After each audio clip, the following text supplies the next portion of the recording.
Good morning, students. I'm Vandana Jaswal. I'm here to give you explanation regarding the chapter 11, Dronacharya's Pariksha. In order to this chapter, there is few essence of this chapter. This is concentration, application of knowledge in real life, thoughtfulness, self-justice, understanding concepts as well. Means कि आपकी ये सारी चीज़ें जो factors दिए गए हैं ये इस चैप्टर में हम डिस्कस करेंगे through this story. The story is just taken from the Mahabharata. Here, the Guru Dronacharya has decided one day to take a test of his pupils. This is the story of that time when, in a very old time, long time ago, and when the people sent their son to the ashram which was situated in the jungle. It was very distant from their homes, and their gurus always used to take the different kinds of tests to make them strong, and they just want to teach that how to apply your knowledge in your real life, in your daily life. This was a different thing or different way you can say, in order to that the guru used to teach their pupils. So I'm going to explain the chapter. Here, Guru Dronacharya used to train both the Kauravas and the Pandavas in the art of archery. Archery means, do you know? Archery means धनुर्विद्या. मैंने धनुष बाण के, क्योंकि old time में ज़्यादातर शस्त्रों ज़्यादातर means कि meanwhile they just use to give the knowledge about the weapons. In weapons, archery was a famous part of using weapons in the field of victory. Here, मतलब गुरु द्रोणाचार्य कौरव और पांडव दोनों को ही साथ में धनुर्विद्या की शिक्षा देते थे. One day he decided to put his people to a test. एक दिन उन्होंने सोचा कि क्यों ना आज मैं अपने विद्यार्थियों का एक टेस्ट लूँ, एक छोटी सी परीक्षा लूँ. He placed a wooden bird on the branch of a tree. उन्होंने एक लकड़ी की चिड़िया पेड़ की शाखा पे रख दी. He called all the trainees and said, उन्होंने सभी सीखने वाले बच्चों को बुलाया और कहा, I wish to see how much skill in the use of bow and arrow. बो मीन्स तरकश और कमान का कितना अच्छा आपने सीख लिया है चलाना, उसको कितने अच्छे से. मैं ये आज चाहता हूँ देखना. यू हैव अक्वायर्ड, जो भी आपने सीखा है. Do you see the bird on the tree hit it's I with an arrow. क्या तुम देख सकते हो, क्या आप लोग देख सकते हैं कि चिड़िया कहाँ पे रखी है, पेड़ पे है, और क्या उसकी आँख आपको दिखती है. अगर दिखती है तो आपको एरो मतलब उस तीर को सीधे उसकी आँख पे चलाना है. The first chance was given to Yudhishthira, the eldest of the Pandavas brothers. पहला मौका सबसे पहले युधिष्ठिर को मिला, जो कि पांडवों में सबसे बड़े थे. गुरुजी asked him what he saw. He said, गुरुजी ने उनसे पूछा, आपको क्या दिखा? तो उन्होंने बोला, the tree, the bird, the leaves and the branches. मुझे चिड़िया दिख रही है, पत्तियाँ दिख रही हैं, ब्रांचेस दिख रही हैं, और लीव्स और बर्ड दिख रही है. ऑल राइट, राइट बेटा. All right, you may go back to your seat. ठीक है, बिल्कुल सही, अब आप अपनी जगह पे जाके वापस बैठ सकते हो.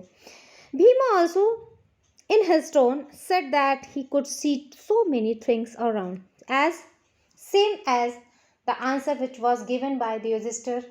Bhim also gave same answer. And what did the Dronacharya do? He made them students to sit quietly if they are giving the same answer, because he was not satisfied with the answer what they were giving.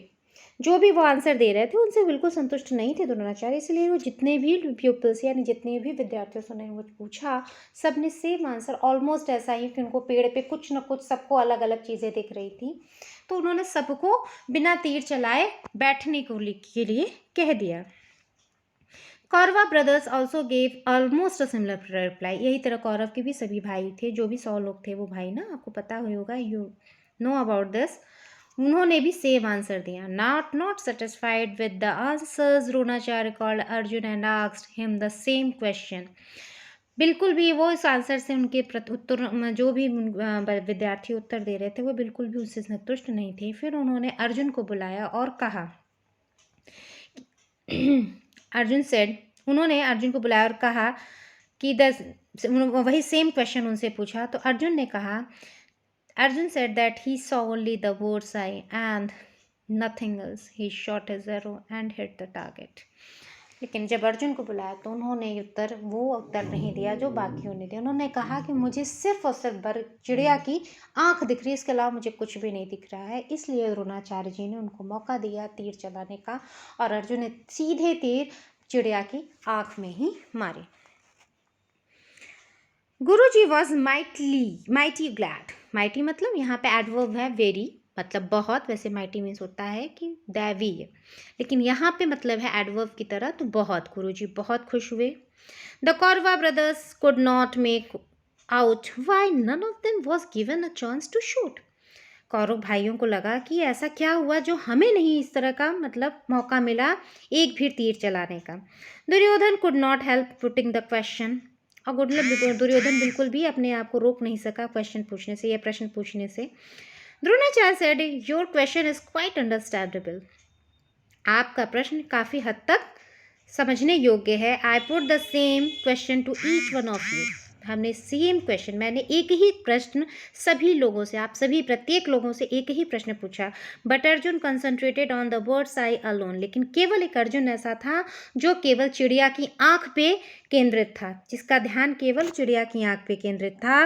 Remember when ever you set a target for your self concentrate on it and your success is definite. हमेशा ध्यान रखो, जब तुम किसी भी तरीके का लक्ष्य बनाओ तो उस लक्ष्य पे हमेशा केंद्रित रहो, निश्चित रूप से तुम्हें सफलता मिलेगी। It was the result and it was the message for all the peoples by the guru. The incident took place a long time ago. एक जो घटना बताई जा रही है या ये जो घटना है ये बहुत पुरानी है। देयर वॉज एन आश्रम इन द जंगल। जहाँ पे एक आश्रम एक जंगल में था। It was a sort of Gurukul. ये एक लगभग एक तरीके से गुरुकुल की तरह था। Where students came from distant places to receive education. जहाँ पे स्टूडेंट्स विद्यार्थी बहुत दूर दूर से आते थे शिक्षा प्राप्त करने के लिए। One day Guruji decided to test them. एक दिन उनके गुरुजी ने निश्चय किया कि आज इनका परीक्षा ली जाए, छोटा सा टेस्ट लिया जाए। He addressed all his peoples, he call on all the students. उन्होंने सभी अपने विद्यार्थियों को बुलाया। आई सेड और कहा my dear boys I am facing a problem. मैं एक तरीके की समस्या से जूझ रहा हूँ and I don't know how to solve it. और मुझे समझ में नहीं आ रहा है कि इसका समाधान कैसे निकालूँ। I am hesitant to tell it to you even मतलब यहाँ तक कि मैं आपसे बताने में भी इसको थोड़ा सा हेजिटेंट मतलब हिचकिचा रहा हूँ। मुझे समझ में नहीं आ रहा मैं आपसे कैसे शेयर करूँ। So this is my video part 1 of this chapter. Students, I will explain the next part of this chapter in your next video.